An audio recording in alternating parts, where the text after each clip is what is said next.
class. This is Econ 512, Introduction to International Trade class. Today is December 10th, Thursday. The class will move on to Chapter 5 this week. So today we will cover the first half of Chapter 5. So here is a subtopics of today's discussion. 1. Sources of comparative advantage. 2. Introduction to international business side. And 3. The gravity equation and cost of trade. 4. The Ribzinski Theorem. 5. Trade, investment, and migration as a substitute. 7. Trade and variety. So here are the video clips.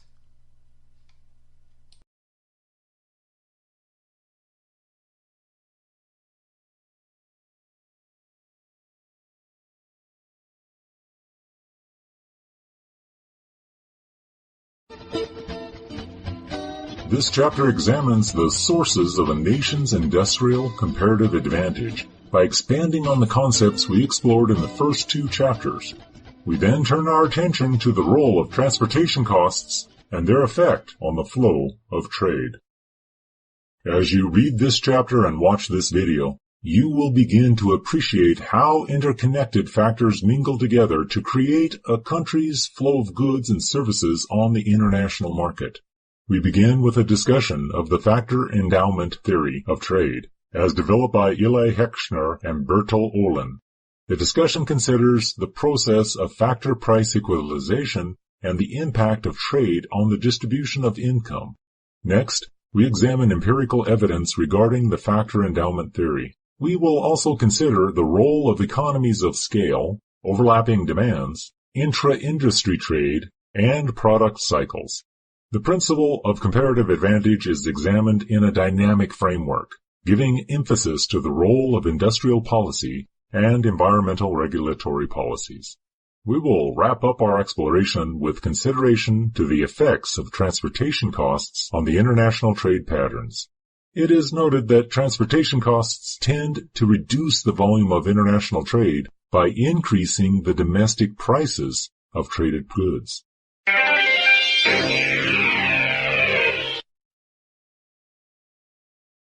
You may recall from the previous chapter that Riccardian Theory stresses the role of labor as the only factor of production during the time he formulated the theory.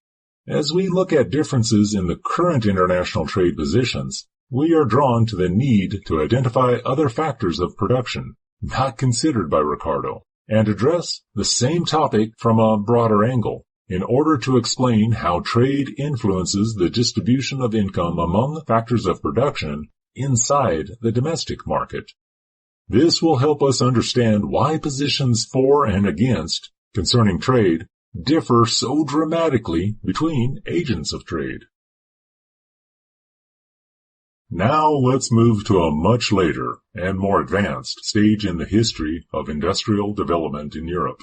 During the 1920s and 30s, Swedish economists Eli Heckscher and Bertil Ohlin came up with a theory providing answers to certain questions, which is called the factor endowment theory.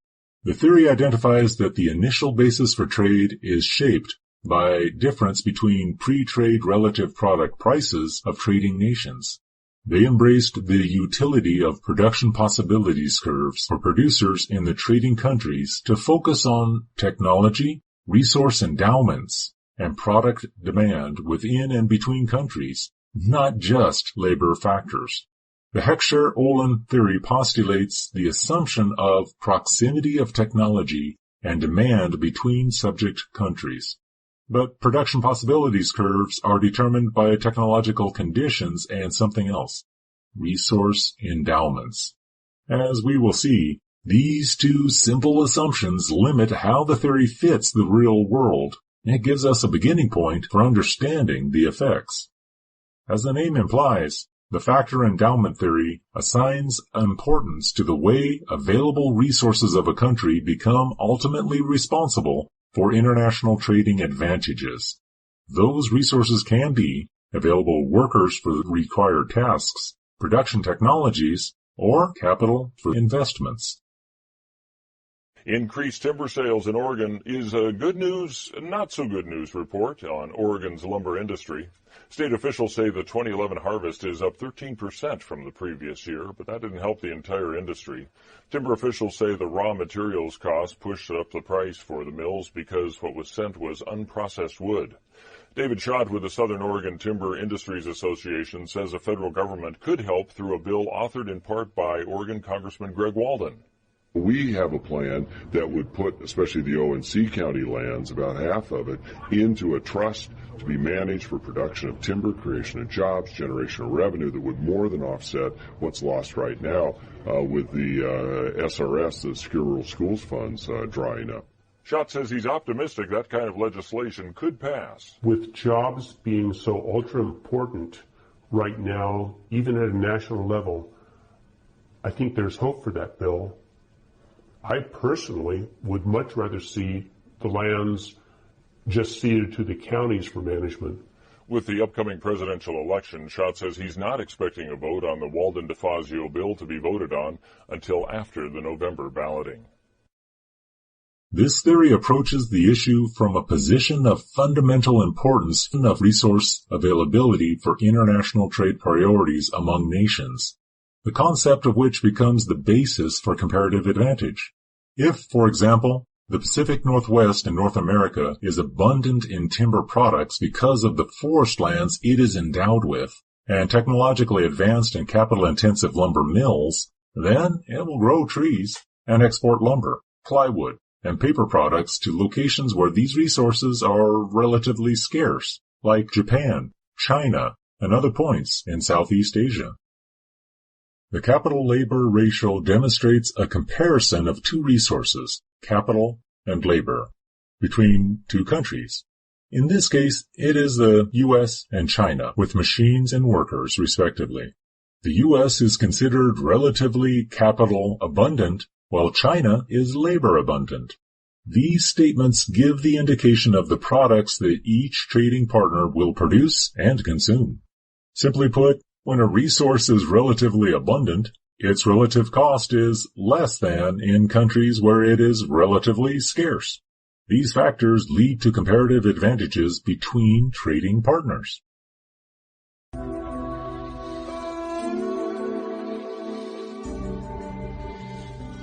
Based in southeast China, Yupa is one of the biggest factories on the planet. Today and every day, its 17,000 workers are getting the world ready for breakfast.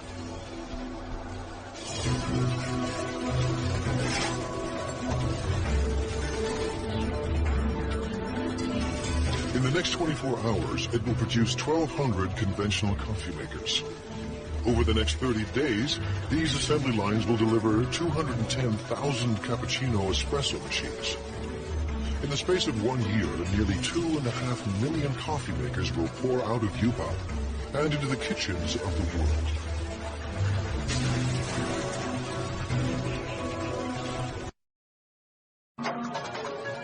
From a manufacturing standpoint, the way we assemble this car, the way we put it together, all of this is essentially very different from another car.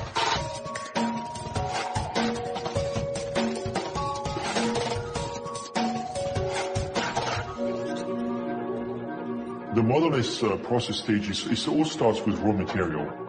We have coils of aluminum, different gauges, different types of aluminum, maybe 50, 60 coils.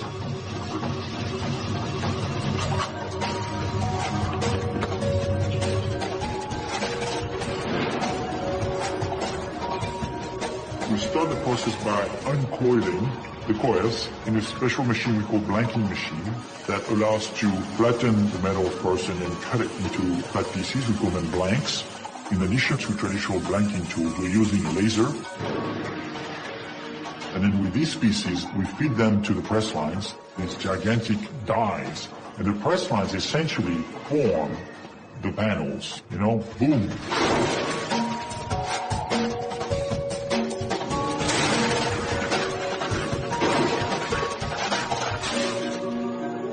getting all of the parts necessary to make the body of the vehicle out of those gigantic machines. And then all of these parts, as they are finished, so to speak, are brought to the body shop. The role of the body center is to take all the stamping panels that we make and we bring all that together in one central location. And that's where we actually put the Model S together. We'll start and we do an underbody, which is the main floor system of the car. And then from there, we'll move to body sides. That's the internal reinforcement as well as the outer skin. And inside the framing area, we take the body sides, the underbody, and the front end of the car, and we actually marriage it all together. One of the most unique things about this body center is we actually have 5 different overall joining methods for the body shell. We use adhesive, we use self-piercing rivets, we have cold metal transfer, conventional resistance welding, as well as a new delta spot welding system. When a body leaves the body center, it's actually a full completed body shell ready to be prepped and painted. You have a gigantic robot that takes the body and put it into a conveyor. It is conveyed to the paint shop. You have multiple pre-treatment, primer, base coat, clear coat. All of this is supplied with robots that have a special ability to paint in a very clean environment. You get a beautiful painted body that's coming to General Assembly, where we have these super elegant robots we call smart card, where every card is essentially moving through the factory by itself. It follows a magnetic strip, and essentially the card is being assembled from inside out.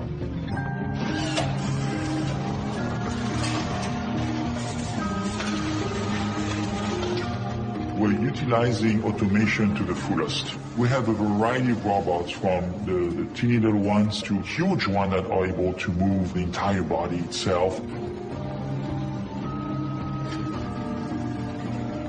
One of the robots that I'm always very impressed to look at is the one that puts the seats inside the Model S. And the same robot is able to change tools, go from the seat handling device to putting the windshield, actually grab the windshield, put some glue around it, and then put the windshield onto the car, as well as do the rear glass of the vehicle. So talk about versatility here. We have most everything we need right here in-house. We do the majority of our stamping panels ourselves. We have design engineers here at the facility, so we're very nimble and very quick at what we do. Currently, it takes about 3 to 5 days for a Model S to go from raw material all the way to being finished on the bamboo line. It's magnificent. It's like a piece of art. We constantly try to improve process efficiency. We want to push the boundaries of what can be done by robots versus humans. So it's a constant evolution. This Tesla factory is the future of the USA and the world. That's the way I see it. We are building the future here. That's how proud I feel about this.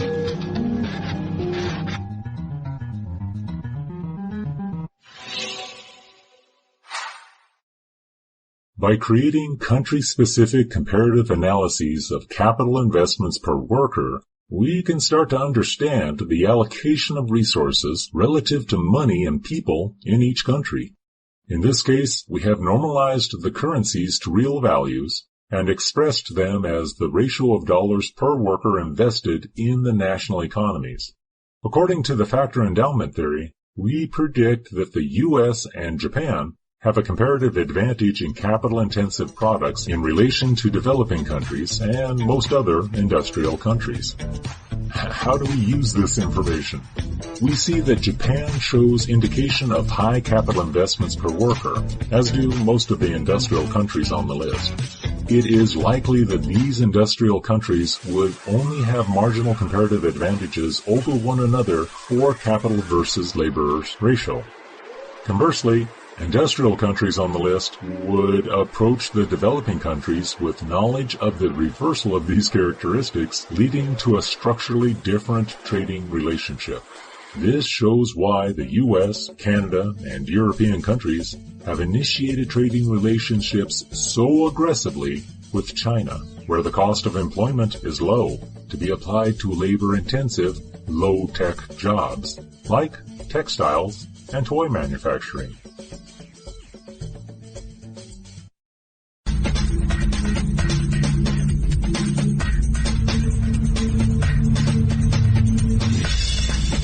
Assembling bulldozers are long and hard work, and in order to put together all of the pieces, it takes about 3 to 4 days for each piece, depending on the model.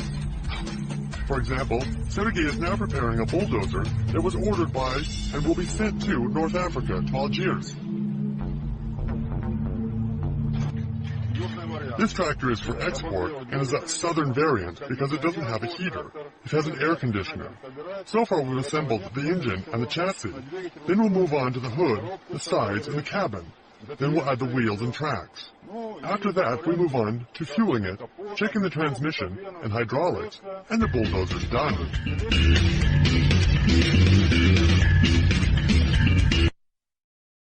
We use the factor endowment theory to consider fundamental allocations of endowments to specific nations as they participate in international trade activities. In this example, we look at the capital-abundant U.S. economy and the labor-abundant nation of China. Our indicator products are capital-intensive aircraft of the U.S. and labor-intensive textiles of China. Production possibilities curves for the two product markets are arranged to show a curve for the U.S. skewed to align more closely to aircraft production and China to align more to textile production. For this discussion, we can assume a joint production intersection at point A. The U.S. production possibilities curve is skewed to favor aircraft production with an MRT of 0.33, and China's MRT at 4.0 is skewed in favor of textile production. This comparison should be treated as a simplification of the production comparison between the countries, with only two products. But it does not specify the cause of the comparative advantage for each nation. With trade in place, both countries will continue to make products where each has comparative advantage until the price between the two countries eventually equalize. In this simplistic example, it will happen when the U.S. reaches point B' and China reaches point B. These points are identified as the tangent lines to their respective production possibilities curves, holding a slope of 1.0.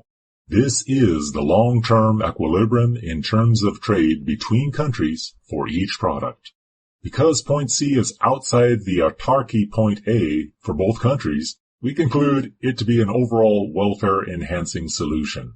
However, we are not currently seeing aircraft production in China for export to the U.S., and the U.S. is not currently exporting textiles to China. Additional considerations need to be made to explain why. The factor endowment theory explains the propensity of resource-abundant countries to focus on exports skewed towards their strong factors, but it fails to explain the two-way trade solutions we currently see worldwide. Countries exporting one resource may also import the same product. We will look into that twist in a few more minutes. The Chinese government is dealing with several endemic challenges involving their international trade efforts. National policies put in place before globalization grew in China have generated economic development constraints. The one-child policy enacted in 1980 now limits the number of Chinese workers younger than 35 years old. Land tenure and physical presence requirements and domestic visa endorsement conditions limit mobility of the population, curtailing work opportunities within China.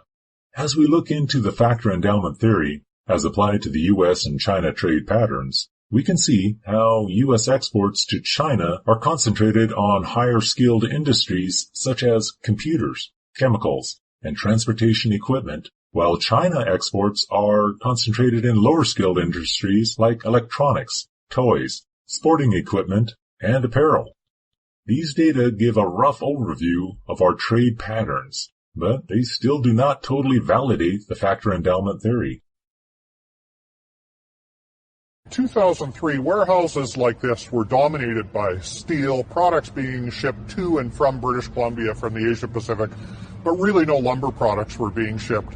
That's when we started focusing our efforts on creating a new market in China in particular, and what a success story it's been. Focus is absolutely key on everything that we do in terms of building new export markets. We've got a dedicated team of professionals over in China working every day, making sure that we can sell lumber into that very important market for us.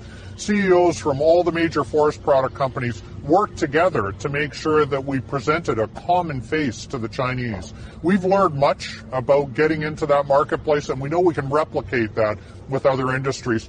So look what we're standing in today. Here, just a few years ago, 2003, warehouses full of steel and other products coming and going from British Columbia. Today, we've got jobs from all over British Columbia. Over there, lumber from Chetwynd, British Columbia. That's real jobs. Houston, British Columbia. That's real jobs. All over the Okanagan in Toco Lumber. Surrey, British Columbia. In Teal Jones. Adams Lake Lumber coming out of the Kamloops Chase region. That's thousands of people working from all over the province. And in fact, this year, 5 billion board feet of lumber, that's 10,000 direct jobs. Those are family-supporting jobs that make a difference to all British Columbians. We know what worked with forestry. A focused approach, a team of dedicated people, a long-term commitment to a new market, and what incredible results we got. Literally 10,000 people working across this province as a result of that.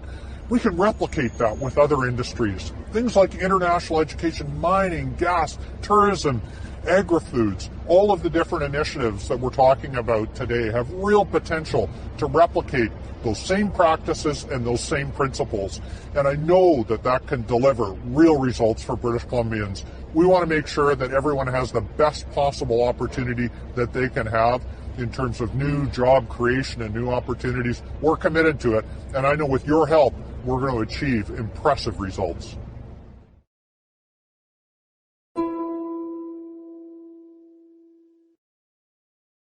Factor price equalization is a process similar to product price equalization between nations.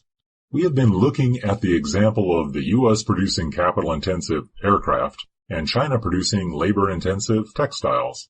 Factor price equalization confirms that when demand increases from trade and specialization among countries, resource prices as well have a tendency to normalize between trading partners. We need to emphasize here the importance of the word relatively. When we speak about relatively expensive or relatively less expensive as critical in the context of approaching a rather vague science of international economics, due to an intricate mix of political and economic decisions practiced in the world of humans. Relatively means absolute values are not always required to develop an understanding. Comparative values can deliver the message. Conceptual extension of factor price equalization seems plausible, but in reality there is not a complete asset price equalization between nations, whether it is labor compensation, capital rates of return, or any other national endowment factors. A cursory look at compensation indices among nations shows that although trade among these countries has been intense for decades already, there is no parity of hourly compensation for workers between them. On the other hand, look at compensation index rates for Canada and Japan. The U.S. is set to the basis of 100, and these two trading partners come fairly close to that standard. This is understandable for Canada being our nearest neighbor and technological peer, but why is it such for Japan? Several factors endemic to any individual economy contribute to a lack of parity among nations for such critical parameters as education, technology level, transportation, or any additional cost-relevant components in commercial and international trade. These can be grouped as cultural differences, national policy dissimilarities, or a raft of other contributing factors. Factor cost equalization can be thought of as a factor of long-term adjustments, but not as an absolute determinant. International trade interpreted as an economic phenomenon, in my opinion, could solve some problems associated with economic instability in developing countries, which causes migration of people to more developed economies in search of jobs. The entire history of the USA is a history of immigration. It has gone through ups and downs depending mostly on the politics of the movement. It still remains a hot political topic causing endless debates. As with any fact in the economic life of the nation, immigration has its benefits and challenges. Immigration to the U.S. of younger people willing to perform low-skilled jobs, considered as a benefit for businesses, clashes with the social side of the situation, when the arriving workforce members are viewed as competition to hypothetical young Americans seeking their first jobs, and therefore limiting their opportunities to develop initial work experience. In terms of supply and demand forces, critics point out that an abundance of low-skilled workers depresses the compensation for that portion of the workforce. Commentators also assert that the immigrant group is a larger user of public services, causing an increase of costs to the public support system. I ask you to decide for yourself who benefits and who loses from immigration. Looking at the other side to the issue, do you believe that all immigrants to the U.S. fill only the positions at the lowest pay scale? Where would you look to find actual facts about this situation? Remember, think like an economist. In the top 100 metros, which is what we looked at in this study, there's a lot of variation in skill sets in the immigrant population. In fact, 44 of the top metropolitan areas are tilted towards high-skilled immigrants. We call them high-skilled destinations. And about 30 are low-skilled destinations where immigrants without a high school diploma outweigh those with a college education. And those that are more mixed, more balanced, make up the remainder. So there's a lot of variation across the top 100. And this varies for several reasons. The first is by the underlying economic structure of places. So where there are higher skilled immigrants, there are certain industries that tend to draw them, whether it's high tech or banking and finance, education and healthcare. There's a range of industries that draw high-skilled immigrants. In the last decade, we saw a lot of places that were growing very fast in terms of their economies, in terms of their housing markets, and these places tended to draw on immigrant workers who literally helped to build these places. So where we saw a booming housing market before the recession, we saw a lot of immigrants going to those places and working in construction and other industries.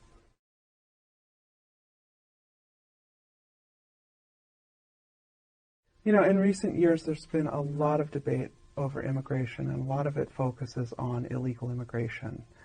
We've seen Congress debate changing the laws. We've seen local areas take matters in their own hands by passing laws that are intended to enforce local and state immigration laws. And so I think some people will be surprised by our findings that there are more high-skilled than low-skilled immigrants in the country right now. And that has the potential to inform the debate, if not, I don't expect it to change it necessarily, but at least we now have some information about who's here and what they are capable of doing in this country, in fact, what they are doing in this country. By looking deeper into the factor endowment theory, we can apply it to people as a resource. People seek jobs to earn money, and if they can find it near their home, they do it. If they need to travel to a different location to find work, well, they move and accept new employment. Sometimes it means people need to gain new skills, graduate training, and accept new employment in a foreign country. This may cause labor price changes in the home country where employees become less available. Labor prices increase, and in their destination country, where wages may become suppressed due to increased worker supply. Viewed from a different perspective, trade has little to do with migration caused by political instabilities so frequent in today's world, and definitely fails to reduce human migratory flows. The specific factors theory is another expansion of the same philosophies extended to the topic of worker skill training and its applicability to other industries. It is assumed that specialists of commensurate training in any industry can migrate to other industries in their home country, but not among countries, at least not in the short run. These assumptions should be taken lightly and applied carefully to the countries and industries we discuss. For instance, an automotive specialist in the U.S. can emigrate to Canada with suitable lead time to prepare work visa and join a Canadian automotive production plant. On the other hand, it may be difficult for a Russian aircraft engineer to migrate to the U.S. to secure an automotive industry assembly job. Wage gaps among worker credentials in all countries receive considerable attention. Within the U.S., where social groups do not dictate potential compensation levels, wages are influenced by training, experience, and location. Many people have tried to consider if international trade leads to wage inequality. We can look into combinations of trade, technology, education, immigration, and union weakness to determine if there is a significant linkage between wage equality and mentioned factors. Supply and demand factors are considered significant determinants of the price of labor within the context of all other factors influencing wage gaps. Wage and labor ratios are influenced for identification of certain trends when analyzing how trade and immigration influence wage gaps. Trade and immigration hold a theoretical influence on the ratio of wage inequality within a nation. When actual numbers are applied to market conditions in the U.S., most economists admit that the influence is minor and statistically insignificant. A take-home message from these discussions is that any policy that focuses on trade versus immigration and their relevance to wage inequality is likely to serve political goals, not real-life economic discrepancies. Always look for that.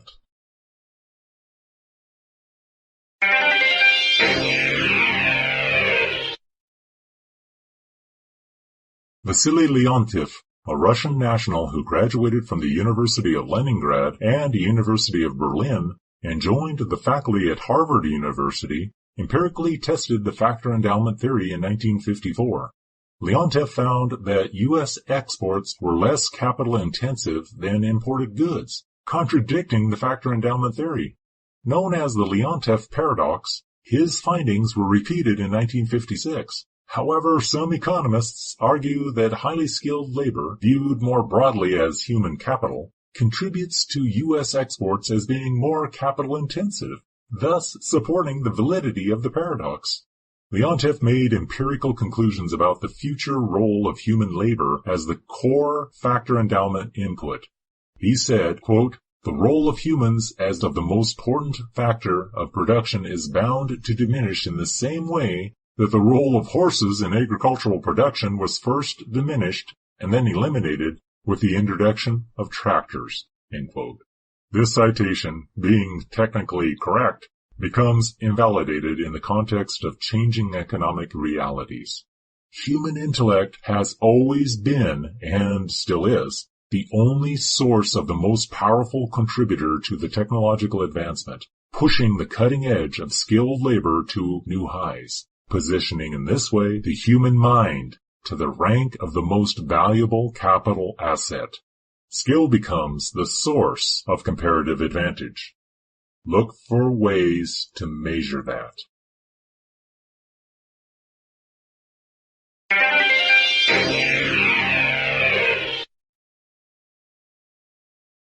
Leontief paradox arguments are extended into discussions of wage equality within a country and between countries. This brings out a focal consideration concerning the quality of skills as a wage-separating factor.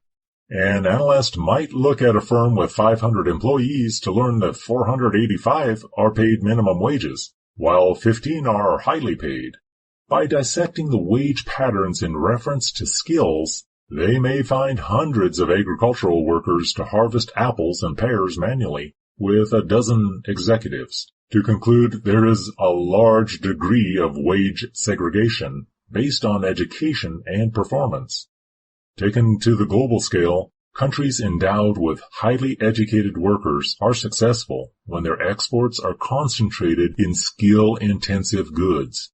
Level of education and skill intensity both become additionally contributing factors to the trading partners with similar comparative advantage, enhancing their import share in skill-demanding products.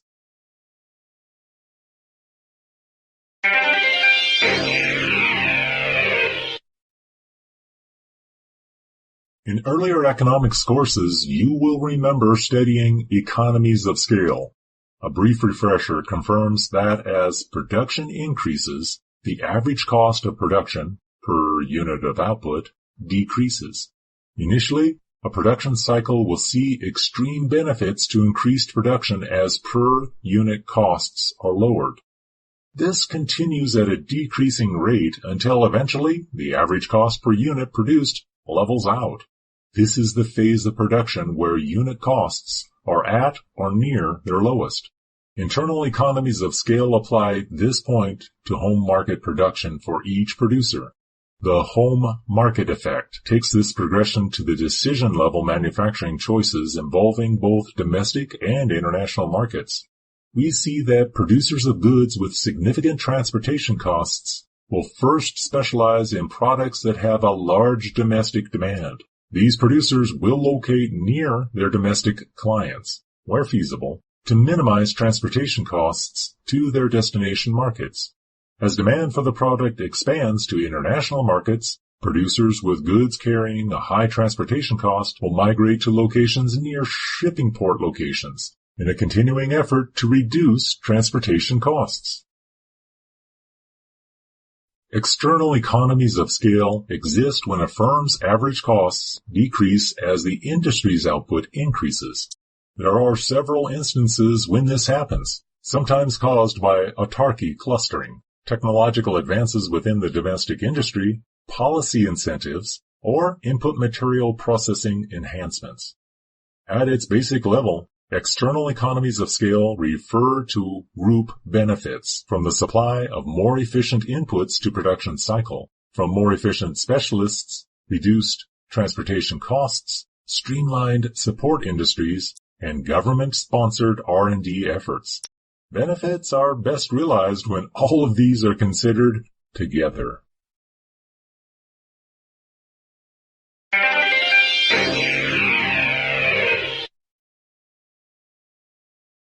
Staffan Linder, a Swedish economist in the 1960s, developed the theory of overlapping demands. Linder observed that while the Heckscher-Ohlin model for factor endowment theory applied nicely to primary products and agricultural goods, it did not explain trade in manufactured goods. Linder concentrated on the importance of domestic demand for a product as it migrates to international trade. He postulated that foreign markets with the greatest export potential will be found in nations with consumer demand similar to those of domestic consumers. Simply put, the most successful exporting nation of a manufactured good will be the nation with consumer demands similar to those of domestic consumers. Taken a step further, Linder put forward the understanding that nations with certain income level, education level, and cultural preferences will be well suited to meeting the consumption standards of other nations with similar backgrounds. Similar nations in terms of consumers will tend to have overlapping demands for similar products.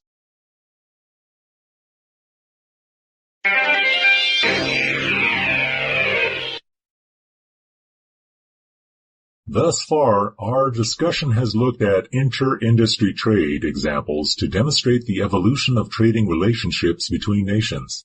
Keep in mind, international trade does not necessarily mean involvement of governments. The traders are, for the most part, companies located in each country. All companies must comply with their home government's policies, but sell and buy decisions are made in the private sector. The next step that companies with similar comparative advantage started practicing was intra-industry specialization. Compare an American pickup truck versus a Japanese Yaris. They are both automotive industry products. It is specialization taken a step higher, contributing to diversification of products within the same industry. Each party in this kind of trade enters the market reaching for a specific type of consumer demand. We can say that the intra-industry trade elevates exchange of commodities on the level of competitive advantage, since comparative advantage has already been factored in. Intra-industry trade becomes the privilege of the technologically advanced nations.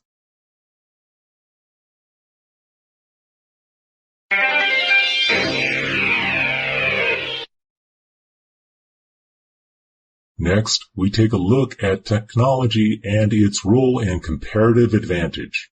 The theory of product cycles comes into play. We explore local businesses, domestic industries, or international manufacturing outlets to find a cycle of individual producers moving from fledgling status to domestic market dominance to international control, only to watch the cycles often reverse. This product life cycle theory applies to each country's manufacturers with different rates of progression, the difference being not in kind, but of degree. Sometimes the rate of change is influenced by government policies to encourage domestic companies. Sometimes it is attributable to technological advances unique to a country, but generally it is a combination of these factors and more. Technology has become a powerful factor of industry and product transformations, attributing to different dynamics of the process, modifying our interpretations of international trade. Globalization and trade liberalization have compressed world trading space into shrinking market segments, with more predictable product cycle behavior. Domestic markets driven by search for profit and whipped by high speeds of technological push, are eventually spilling over national borders, inciting foreign production of similar commodities. With lower labor costs in less developed countries, domestic markets forfeit their competitive advantage. We have watched this product life cycle theory play out in several industries. Dominance in an industry no longer continues into human life perpetuity. Businesses must respond with financial decisions much faster in order to extend the market's tenure. A business initially attracting control of a specific market share needs to counterbalance its potential financial status against potential competition. New entrants to the market may be willing to operate at a loss just to obtain basis of increased market share. The most profitable decisions for a leader may be to concentrate on other market segments. Consider that competitiveness is not just about what products to offer, but which products not to offer.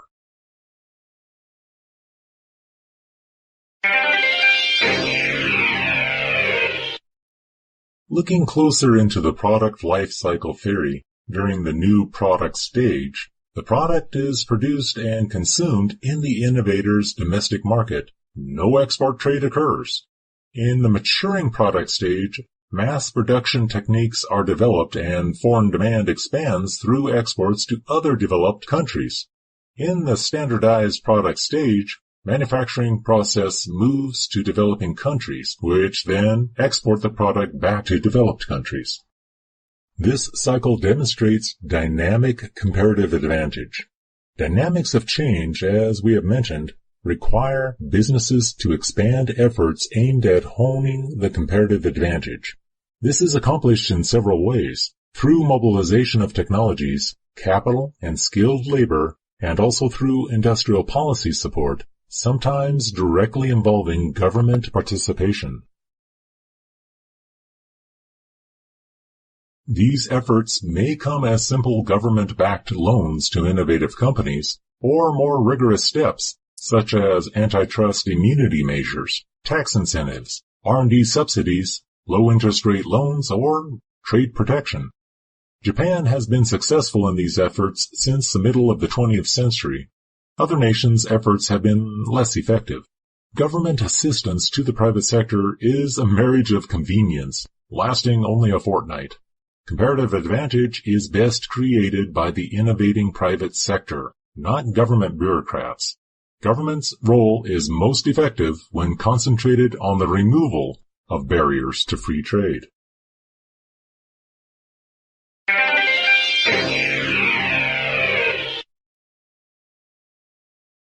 The World Trade Organization is an intergovernmental establishment which regulates international trade.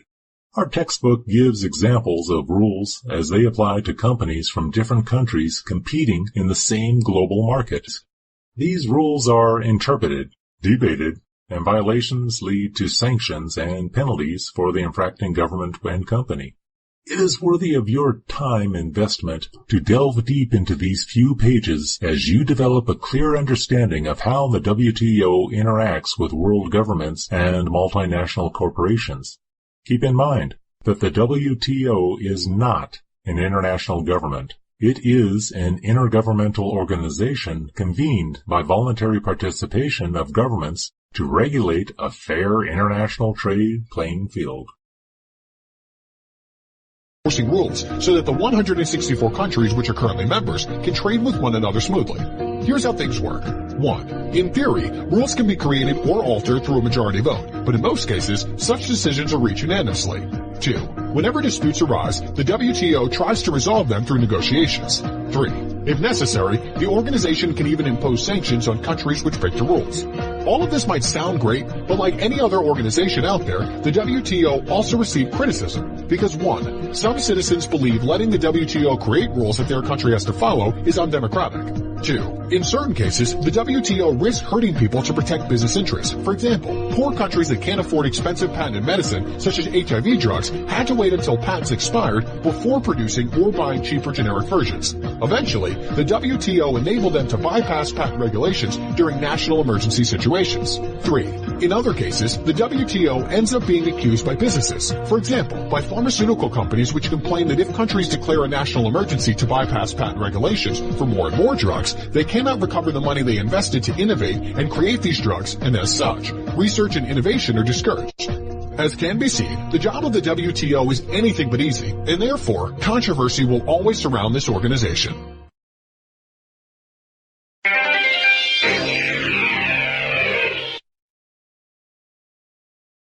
Government involvement in business activities supersedes international and domestic trade functions. They establish a framework for upholding the public trust for safe workplaces, environmental sustainability, and the protection of international interests, including public health and well-being.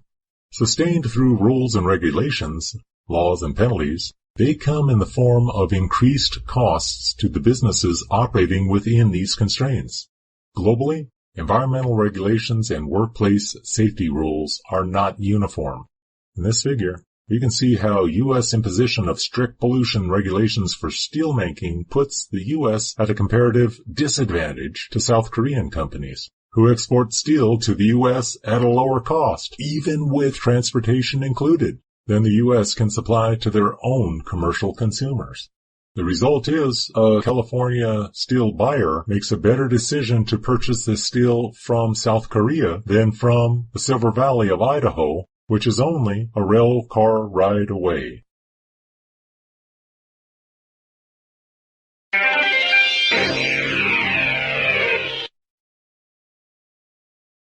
Financially, transportation costs can be a significant obstacle to international trade. Not only does the manufacturer need to produce the lowest cost goods as compared to the rest of the industry, but the product needs to move from the point of manufacture through domestic infrastructure modes like planes, trains, and trucks, modal storage, onto cargo ships or cargo planes, then into modal storage again before it is shipped to the destination country to the buyer. Each stage of transportation includes freight charges, handling fees, insurance, and taxes levied by the host country and the receiving country. Each step in the process takes time and people to manage it to its successful conclusion. Several governments have realized the effect their infrastructure and policies have on the cost of importing and exporting goods. Progressive governments have responded with streamlined multimodal transfer policies. On the export side of the equation, an efficient system reduces costs to national businesses, making their products more competitive on the international market. Thus, increased tax revenues benefit the host nation. On the import side, efficient modal transfers and streamlined government-imposed delays reduce the cost of importing goods, thus lowering the prices paid by domestic consumers for the imported goods. Infrastructure efficiency becomes a national welfare benefit. Infrastructure improvements within certain countries and between them have liberalized international trading cost limitations. Ocean vessel capacity, jet liner efficiency, and haulback shipping arrangements have reduced the costs and uncertainty associated with transportation. In unison with these factors, telecommunications between countries and with shippers while in transport has financially benefited buyers and sellers.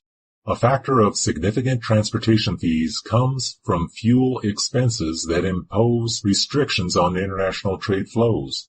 In general, as the cost of transportation increases, the demand for products will shift to locations where transportation costs are less.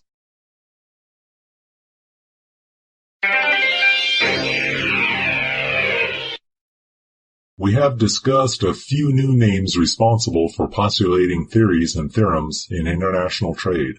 Most notable has been the factor endowment theory, discussing the process of factor price equalization and trade's impact on the distribution of income. We also considered the role of economies of scale, overlapping demands, intra-industry trade, and product life cycles. The role of industrial policy and environmental regulatory policies imposed by governments also affect trade. Finally, we discussed how transportation costs influence the volume of international trade by impacting the final prices of traded goods. Human intellect has always been, and still is, the only source of the most powerful contributor to the technological advancement, pushing the cutting edge of skilled labor to new highs, positioning in this way the human mind to the rank of the most valuable capital asset. Skill becomes the source of comparative advantage. Look for ways to measure that.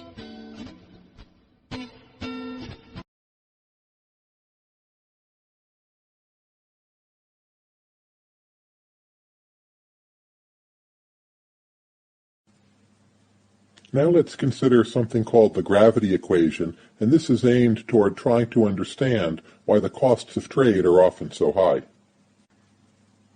We have something called the gravity equation in physics, and this is stipulating, among other things, that the further away two objects are from each other, the weaker the attraction. For economics, our gravity equation is going to say the further away are two countries, the weaker the trade attraction. Now let's consider a very simple form of a gravity equation, just so you get a sense of how it works. On the left-hand side, we have trade, which is what we're trying to explain. That's the quantity of trade, and it's between nations I and nations J, as represented by the subscripts here. On the right-hand side, you can, in simple versions, treat this G as a simple constant. On top, you have M sub I times M sub J. Think of that as the size of one economy multiplied by the size of the other. So in general, in gravity equations, the larger the economies you're dealing with, the less distance is going to matter. And then on the bottom, we have D, the all-important distance, and that's the distance between country I and country J, again represented by the subscript here. As distance increases, trade does go down, but in more complicated forms of a gravity equation, this is often something exponential, so you could imagine it being d squared or d to the 1.25 or whatever, and those would indicate that as distance increases, the possibility of trade is increasingly decaying, the costs of trade are becoming increasingly larger at a faster rate. Empirically, consider this graph here. The horizontal axis is basically telling you how large a country is in economic terms. The vertical axis is basically telling you how much that country trades with the United States. As shown here, well, which are the two countries trading the most with the United States? There is Canada and there is Mexico. But if you ask how large are those economies, well, they're not especially large compared to a lot of other places. Why are they trading so much with the United States? Well, it seems at least one big reason is because they are so close. If you're wondering how gravity approaches fit into the broader picture of international trade, they are actually consistent with a lot of different international trade theories, such as increasing returns or the Heckscher-Ohlin theorem. So finding for the importance of gravity doesn't rule out the relevance of any of these theorems, but still it can be said to the extent that gravity theories of trade matter, that means an underlying model of international trade probably does require some specialization, because if trade costs are really that high, well, then you need specialization to be getting trade off the ground at all.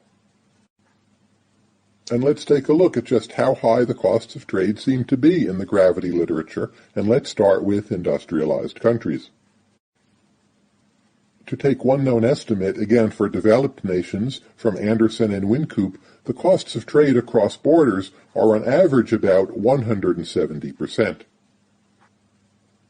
Of that sum, they estimate that about 21% is transportation costs, about 44% is border-related costs, having to deal with paperwork or bureaucracy or tariffs or different cultures or different regulatory standards. And indeed, breaking down that 44%, they find 8% a policy barrier, 7% a language barrier, 14% a different currency barrier, 6% an information cost barrier, 3% a security barrier. But again, these are just averages. These are examples giving you one way of thinking about where some of these gravity costs come from.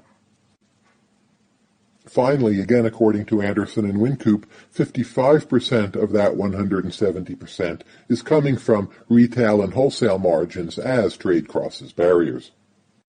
And by the way, if you're wondering how that all adds up, you can see it's given by this equation here. One quite striking result we learned from the gravity literature is that overall, tariffs are a relatively small barrier to trade, especially once we get past agriculture or outside of the very most protectionist countries such as North Korea. Overall, most of the costs of international trade come from other obstacles in having to cross borders. And you'll note those numbers come from developed countries, which on average tend to be more efficient and better at trading. For developing countries, trade costs can actually be at least 2 times higher.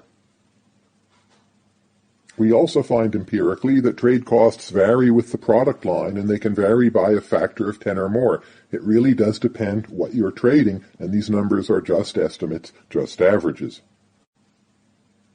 Early in this video, we offered a very simple form of a gravity equation, but actually the more accurate forms of gravity equation define distance costs relative to available alternatives. So let's consider a comparison here using data from the 1990s, and on one side of the comparison stands Australia and New Zealand, and on the other stands Austria and Portugal, both of course in Europe. Comparing these 4 nations, well, Australia and New Zealand are roughly the same distance apart as are Austria and Portugal.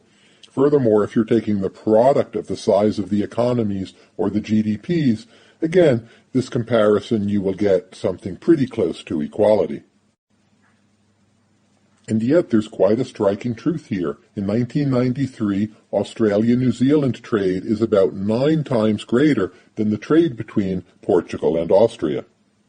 Why is that? Well, Austria and Portugal are both located in Europe, and they have nearby a lot of other countries to trade with. Australia and New Zealand are much more isolated, relatively speaking, in the Pacific, and thus they end up trading much more with each other because they have fewer other natural trade partners.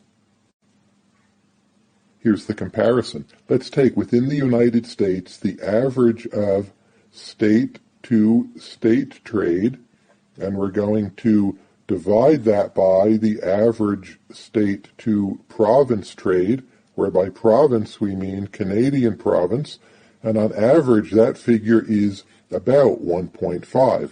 So that means a given U.S. state is more likely to be trading with another U.S. state than with a Canadian province, but only by about 50%. From a Canadian perspective, a similar ratio will look quite different. So let's take the average province to province trade, and this is within Canada, and divide that by the average state, meaning U.S. state, to Canadian province trade. And there the ratio is much larger. It's quite striking. It's going to be 16.4 times higher. That is, a given Canadian province is way more likely to be trading with another Canadian province than with a U.S. state. But why are these two ratios so different? Consider some comparative statics. Say we start with the case where there are no costs of trade at all across borders, and then we introduce some kind of trade barrier which makes it harder to consummate these exchanges. As a result, both Canada and the United States would trade more with themselves, that is, they would trade more internally rather than exporting and importing, but in proportional terms, this is going to be a larger effect for the smaller, more open economy, namely Canada.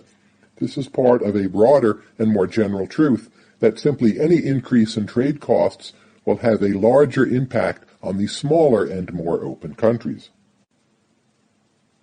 Let's think this through with a simple example using tourists. Here's the U.S.-Canada border as represented at Niagara Falls. Right now, it's pretty easy to cross that border, but let's say it became a lot more difficult. The lines were longer, or a passport cost more to get, or security procedures would be tougher. How would this have differential effects on the United States and Canada? Well, the United States is a larger economic unit, so it's the case that in proportional terms, we have more United States citizens taking their vacations already within the United States. So if passport costs go up, this has a moderate effect, but actually tourist sites in the United States do not become that much more crowded. Canada is a smaller and more open economy, so proportionally speaking, more of its citizens are traveling abroad. As passport costs go up, more of those citizens stay in Canada, and that will make Canadian tourist sites much more crowded. So here we have higher passport costs, meaning that Canada gets much more internal tourism, or you could say much more internal trade, and the higher passport costs mean the United States, the larger country economically speaking, is only getting a bit more internal tourism and a bit more internal trade. That's all just another way of thinking about how the gravity equation works. Another way to put this is simply to note that in more sophisticated forms of the gravity equation, relative trade barriers are what matter, not just absolute distance. For core readings on the gravity equation and how it's applied, I would very much recommend all of these sources, the bottom being you can simply Google gravity equation trade. Here are also some other reasons on the gravity equation approach. These are important articles, but they're also more technical or more difficult, and I would recommend them only to more advanced students of this topic.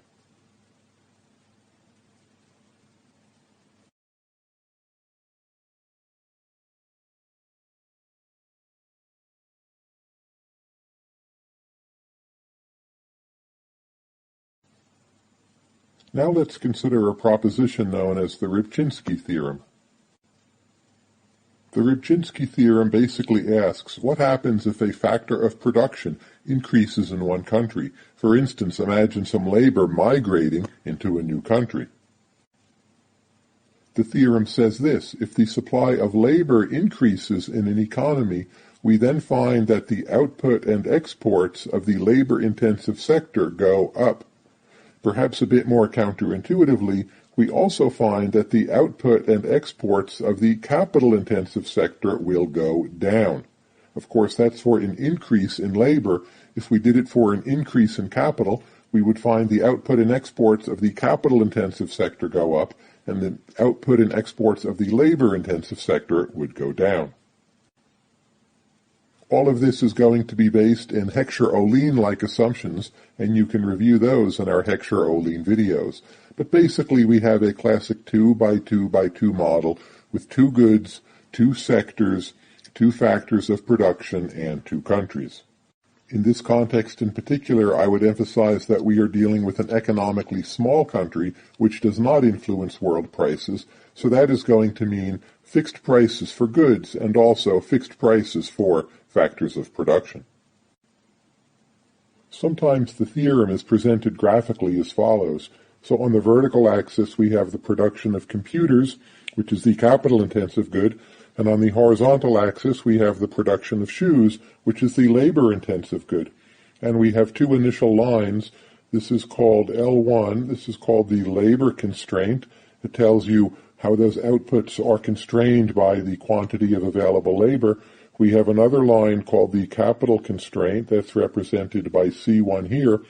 And if we take the labor constraint and the capital constraint, we find the economy is at this point, and this will imply an output of computers equal to this level and an output of shoes given by this level here.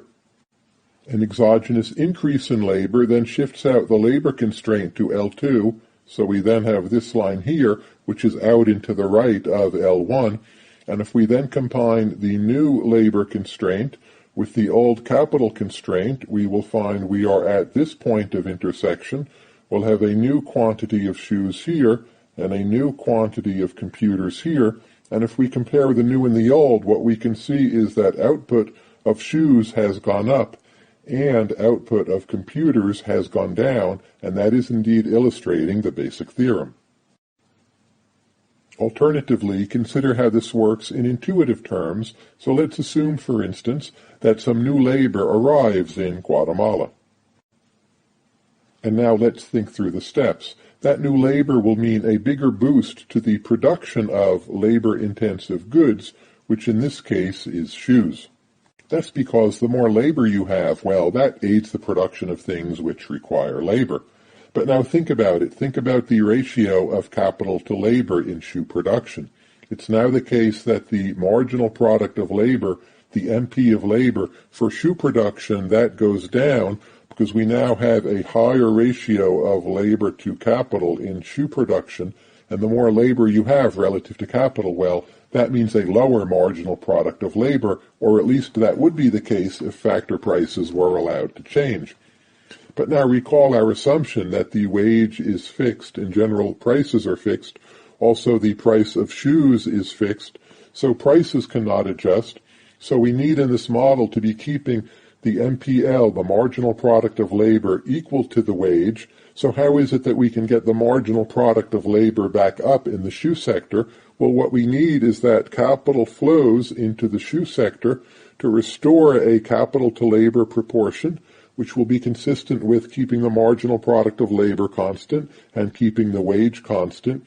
And so basically, capital is flowing into shoe production in Guatemala, and capital is flowing out of computer production in Guatemala, or whatever else is the capital-intensive industry. And because the capital-intensive industry is losing capital, we then conclude that output in the capital-intensive industry shrinks. And that gives rise to the basic results of the theorem. So just to review all of that, basically we're assuming prices are fixed because they're fixed in global markets, and we're talking about a small country here. There is then an exogenous shock. Consider that to be the arrival of either labor or capital. Since prices cannot adjust, then all of the adjustment has to be in quantities, which of course will include output. Furthermore, through a Heckscher-Ohlin mechanism, this will include exports too. So now that the country is more labor-intensive, they are more likely to be exporting labor-intensive goods. I would stress that the Ribzinski theorem is thought of as an abstract device or part of the economist's toolbox. It's not necessarily intended as realistic or representative, but it's a way of helping us think through the relationships between different quantities in an economic model, and of understanding the point that when economic prices cannot adjust, that in some manner quantities will adjust instead. Nonetheless, we can find some attempts to apply the theory to actual real-world phenomena, and most typically the theory is applied when we ask the question, will immigration lower wages? And the Ribzinski theorem actually is suggesting, at least if you buy into all of the assumptions, that immigration into a country will not lower wages or not lower wages very much. The adjustment will be in terms of quantities, and this will spur the production of labor-intensive goods, and again through Heckscher-Ohlin mechanisms, encourage that nation to become more of a labor-intensive exporter. For sources on this topic, there is, of course, the Feenstra and Taylor text. Check the index for the page numbers. You can simply use Google if you wish. And on the empirics, there's an interesting piece by Gordon Hansen and Matt Slaughter. Listed here, you can find this online.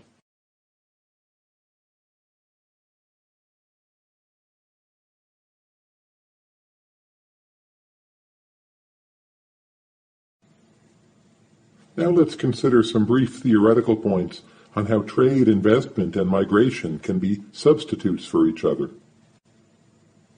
In a lot of international economics, there are three core mechanisms. The first is trade in goods. The second is movement of capital, in some cases called outsourcing. And the third is migration of labor. The point here simply is that we need to keep all three in mind at once. Having all three of these mechanisms may limit the ability of politicians to control economies. For instance, let's say that tariffs go up. That may indeed restrict imports, but in response, foreign investment will go up too. So if you consider the 1980s, the United States placed restrictions on Japanese automobiles coming into the United States, implicit import quotas, and the response is that the Japanese built automobile factories in the American states of Kentucky and Tennessee. This may have been a more costly or inefficient response, but still it meant that the initial trade restrictions didn't actually have such a major impact on longer-term automobile prices in the United States. Or here's another mechanism of potential substitution. Let's say, for instance, that policymakers decide to limit immigration into their country. Well, if fewer immigrants come, what then happens is that outsourcing is likely to go up. So, for instance, if the United States takes in fewer engineers from India, it's more likely the case those engineers will stay in India, produce something in India, and then sell it using information technology to the United States. In other words, simply limiting immigration does not necessarily restrict foreign competition as much as it may seem at first. Policymakers may also try to limit outsourcing. For instance, take the case of Indian call centers. Now, this is arguably the policy change that's hardest to implement. It's very difficult to stop people from trading over the internet, but just as a thought experiment, imagine that we can to some extent limit outsourcing to India. One longer-term response would be that Indian immigration, including immigration to the United States, would go up, and of course some of this may include illegal immigration. So again, there are many levers in international economics, and this includes the movement of goods, the movement of capital, and also the movement of people. And these multiple levers will limit the powers of policymakers. For instance, wages are higher in the United States than in India. Over time, this wage differential can be reduced by, again, movement of goods, movement of capital, or movement of people.